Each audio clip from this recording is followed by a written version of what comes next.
Prosseguindo no estudo de apologética cristã, vamos dar início agora à lição número 4.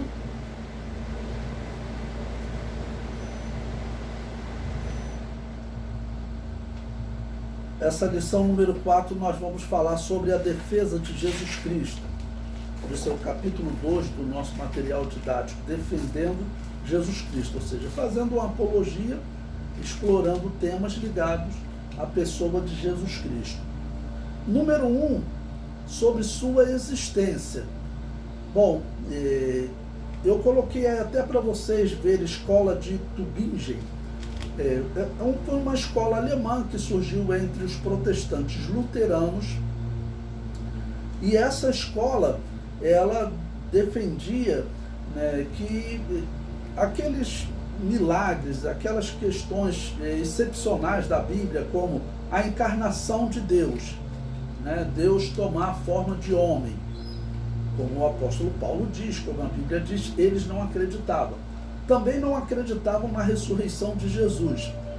Ou seja, era um grupo que, na verdade, não acreditava em nada que tivesse relacionado à fé. Para eles, o cristianismo era uma questão natural, mas esses milagres, né, principalmente da ressurreição de Jesus, eles acreditavam mesmo que isso teria sido inventado, né? E, infelizmente, essa escola de Tübingen, ela foi, assim, talvez ali um dos locais onde começou a nascer, né, ou avivar no meio protestante o liberalismo teológico, okay? Porque a partir dessa escola de um homem que tinha lá, um luterano chamado Ferdinand Barr, ele era o principal professor, o principal mestre dessa universidade que seguia essa escola, né, esse pensamento, e ele defendia isso, que Jesus não ressuscitou, que isso não existe. Foi uma história contada por alguns, mas na verdade isso não teria acontecido, né? Ou seja, ele não acredita em milagre, faz parte do liberalismo teológico. E coloquei aí também o outro ponto para eu explicar para vocês, que é a doutrina cristomítica. Bom, mítica está ligado a mito. E assim, a princípio, quando nós falamos em mito, mito significa uma fábula, uma história inventada, né? Ou seja, esse é o significado popular hoje. Mas o termo grego mito, ele não significava isso, ele significava uma narração, ok? Mas com o tempo, eles passaram a usar o termo mito como uma narração extraordinariamente falsa, vamos dizer assim. Até se você tiver com a sua Bíblia aí, nós temos, por exemplo, em Tito capítulo 1, versículo 14, nós temos no grego a palavra mito. E eu nem concordo muito com a tradução que a nossa Bíblia corrigida usa para traduzir mito aqui nesse versículo. O versículo diz o seguinte: não dando ouvidos às fábulas judaicas, nem aos mandamentos de homens que se desviam da verdade. O termo fábula aqui, nesse versículo, ele é a tradução do termo grego mito, ok? E ele poderia ser traduzido não dando ouvido às narrativas judaicas, ou seja, as argumentações que os judeus estavam fazendo nesse período, que era forte, né? Tito capítulo 1, versículo 14. Ok? Então, o que estava acontecendo nesse período? Estava acontecendo que os judeus, eles estava na verdade um grande debate entre os judeus e os cristãos, alguns judeus dizendo que em Jesus não se cumpriu as profecias do Messias, ok? Outros defendendo que sim, se cumpriram a profecia do Messias. Um dos grandes argumentos é que Daniel havia dito que o Messias viria e morreria, está lá em Daniel 9, 27, né? 24 a 27, ele diz que o Messias morreria e ele deu um tempo. só que conta em semanas, 69 semanas, ou seja, conte em números, 483 anos. Então, esse número batia com o período que Jesus morreu. Então, havia um debate entre os judeus e os cristãos, ainda que esses cristãos fossem judeus, né? Mas considerando que agora eles entraram para o cristianismo. Tá bom? E é claro que os judeus, eles tinham as suas narrativas, ou as suas argumentações para dizer que não era o Messias. Então, talvez aqui não fosse fábulas, até porque não seria bom falar de fábulas judaicas. A história judaica, que os gregos chamavam de fábulas, é o nosso Antigo Testamento. O nosso Antigo Testamento não seriam fábulas, ok? Não é isso que o apóstolo Paulo quer dizer. Então, provavelmente ele está usando narrativa. Só que, historicamente, diz que entre os filósofos gregos, eles usavam a palavra mito com um significado além do seu significado etimológico. Como eu disse, mito significa narrativa, ok? Mas eles passaram a descrever mito como uma narrativa falsa. Mas, por exemplo, o dicionário, talvez o dicionário mais respeitado de grego que nós temos, um dos mais respeitados, que é o dicionário Strong, ele descreve o termo mito como uma história que pode ser verdadeira ou falsa. É assim que o dicionário Strong descreve a palavra mito. Mas eu não gosto de usar essa expressão, porque ela passou a ser usada como uma fábula, algo inventado, algo que não é verdadeiro. Era usado pelos filósofos gregos e alguns na história acabaram utilizando também esse termo mito como uma narrativa falsa, como algo inventado. Então a doutrina cristomítica que eu estou comentando com vocês, ele descreve que Jesus seria um mito, ou seja, Jesus seria algo inventado. Irmãos, até algumas décadas atrás, ainda tinha historiador sério que, de alguma maneira, ele defendia isso, que Jesus era um mito, que, na verdade, Jesus nunca teria existido. Mas, conforme os estudos foram crescendo aí nas últimas décadas, surgiram muitos documentos, estudos de muitos documentos, e os historiadores sérios tiveram que concordar. Olha, não tem como hoje falar de Jesus como um mito, nesse sentido de uma história inventada, né? Usando o mito não como narrativa, que é o significado etimológico, mas usando como uma história inventada. Então, quando eles falam de a doutrina cristomítica, eram alguns que defendiam, nesse período, né, que essa escola de Tubige existiu. Essa escola, muitos defendiam isso, ok? Naquela época. Mas o termo mito, ele tem um outro significado, mas nos dias atuais ele é usado dessa maneira, tá ok? Pois bem, o comentário prossegue. Prega que Jesus é um mito criado pelos homens. Aí eu expliquei todo o significado da palavra mito para vocês poderem entender isso. Eles aqui estão usando mito naquele significado filosófico, uma história inventada, ok? Não é mito no significado etimológico, narração. Essa doutrina foi elaborada por Arthur Dries no livro Os Mitos de Cristo. Existe algum documento romano que fale da crucificação de Jesus? Eu coloquei como uma pergunta para vocês. Então, se nós tivermos documentos romanos tratando da existência de Jesus, nós temos, então, vamos dizer, um documento histórico que tem que ser aceito, né, em termos de existência. Ninguém iria inventar uma história e a história crescer tanto ao ponto do Império Romano, que era, historicamente, acho que a nação mais exigente em termos de documentos, de documentar as coisas. Diz a história que os romanos, até para matar um cristão à espada, eles tinham que fazer uma ata dos mártires. E foram tantas atas que foram feitas que existem atas que existem até hoje, foram encontradas na história.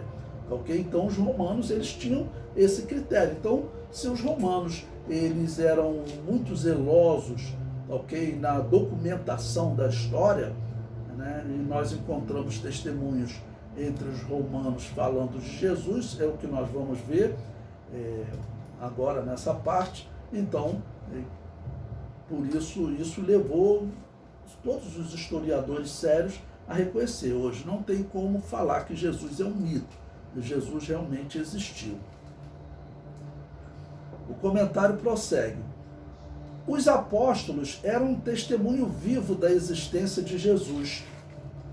Pedro disse: porque não vos fizemos saber a virtude e a vinda de nosso Senhor Jesus Cristo, seguindo fábulas artificialmente compostas, mas nós mesmos vimos a sua majestade. Olha, aqui, como eu disse para vocês, o termo mito, ele pode ser ele pode descrever uma narrativa verdadeira ou falsa. É assim que o dicionário Strong ele define. Então eu já coloquei esse versículo porque aqui também está o termo grego mito, quando foi traduzido aqui por fábula. E fábula, nesse caso, na nossa linguagem, significa uma história falsa, ok? Uma história falsa. Bom, nesse caso aqui, ele pode até estar, vamos dizer, falando realmente de uma história falsa. Nós não estamos seguindo algo que foi falsificado, né? Porém, eu também não traduziria, tá bom, como fábula, mas eu traduziria como uma narrativa. O apóstolo Pedro estaria dizendo o seguinte: porque não vos fizemos saber a virtude e a vinda de nosso Senhor Jesus Cristo, seguindo narrativas artificialmente compostas, ou seja, histórias que alguém teria contado. Ele está falando assim, eu não estou seguindo a narrativa de alguém, eu estou seguindo o que eu vi. Por isso ele prossegue, olha, mas nós mesmos vimos a sua majestade. Então aqui também o termo mito, ele poderia ser traduzido por narrativa, ok? Mas também cabe fábula, porque aí o que estaria por trás do pensamento de Pedro? Ele poderia estar realmente querendo dizer, olha, histórias inventadas, poderia ser essa a intenção dele. Mas como já diz, narrativas artificialmente compostas, ou seja, o contexto já diz que realmente está falando de uma narrativa que alguém pode ter inventado, ok? Mas ele diz que, olha, eu não estou seguindo a narrativa de ninguém, tá bom? Eu estou seguindo o que eu vi. Segundo Pedro 1,16. Prosseguindo, com João, o último apóstolo a morrer, então veja, agora vamos chegar na pessoa de João, né? Porque aí nós vamos chegar no testemunho dos que viram. O apóstolo Pedro está dizendo ainda, eu vi, tá bom? Com João, o último apóstolo a morrer, morreu também esse testemunho ocular. Para falar do testemunho ocular, faz o seguinte, abra a sua Bíblia na primeira epístola de João, capítulo 1, eu vou ler do versículo 1 até o versículo 3. Ok? Eu citei o exemplo do apóstolo Pedro, que ele disse, né? Eu vi, nós vimos, né? Ok? Então, primeira epístola de João, não é o Evangelho, capítulo 1, versículo 1.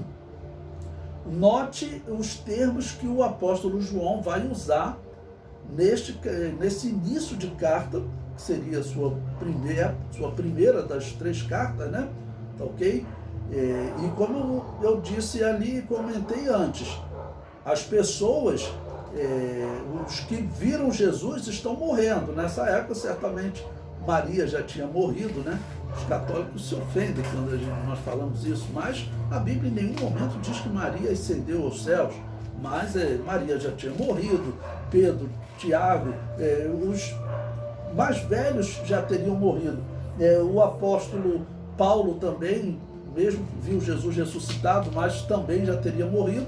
Por quê? Paulo e Pedro morreram em 64 da era cristã, mais ou menos, na perseguição de Nero, entre 64 e 67. Mas João, ele escreve a sua epístola, acredita-se, próximo do ano 90, quando ele está para ser preso na perseguição de Domiciano, tá ok? Então, olha, primeira epístola de João, capítulo 1, versículo 1. Lembre-se, ele talvez seja a última testemunha ocular de Jesus ainda aqui na terra, que viu Jesus. Ele seria o último vivo.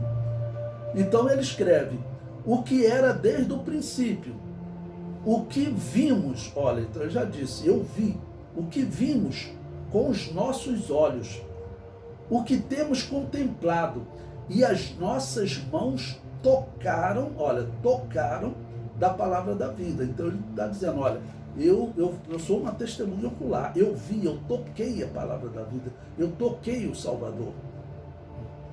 Número 2, porque a vida foi manifestada e nós a vimos e testificamos dela e vos anunciamos a vida eterna que estava com o Pai e nos foi manifestada. Então, olha, ele disse de novo, porque a vida foi manifestada e nós a vimos. Ok? Dizendo, eu sou uma testemunha ocular.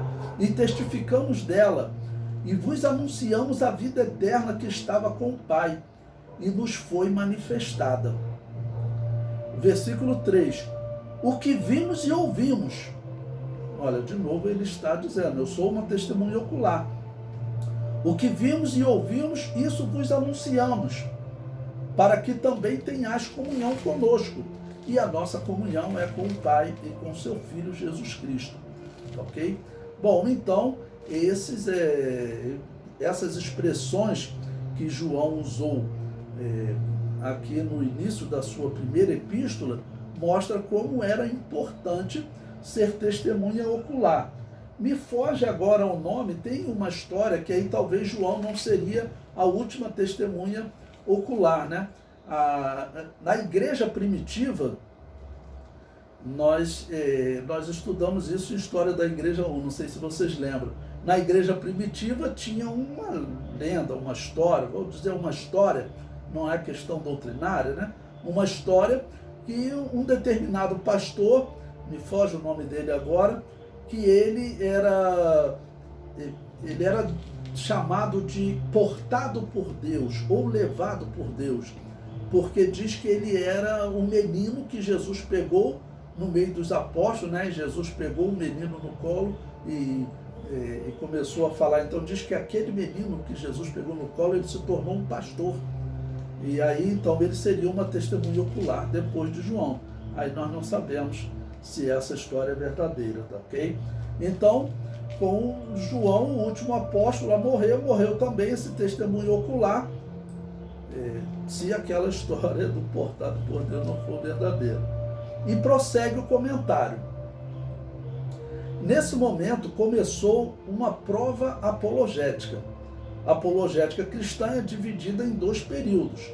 Primeiro período, o período dos que viram. Então, se você viu, se você tem pessoas que viram, né, isso é muito significativo. O indivíduo pode negar, como eu contei para vocês na introdução dessa história, uma vez uma pessoa um policial que infelizmente deu um tiro numa blitz e acertou uma pessoa. E ele negava, até que apareceu testemunha, e a testemunha estava filmando, né? Então, João, ele era uma testemunha ocular. Então, enquanto ele estava vivo para falar, aquilo era muito significativo. E no momento que nós não temos uma testemunha ocular, então nós temos que começar a usar evidências na história, tá bom? Porque aí vem o período daqueles que não viram. E aí eu lembro até o texto que Jesus falou para Tomé, né? Jesus Cristo disse para Tomé, porque viste, crestes, bem-aventurado aqueles que não viram e creram. Ok?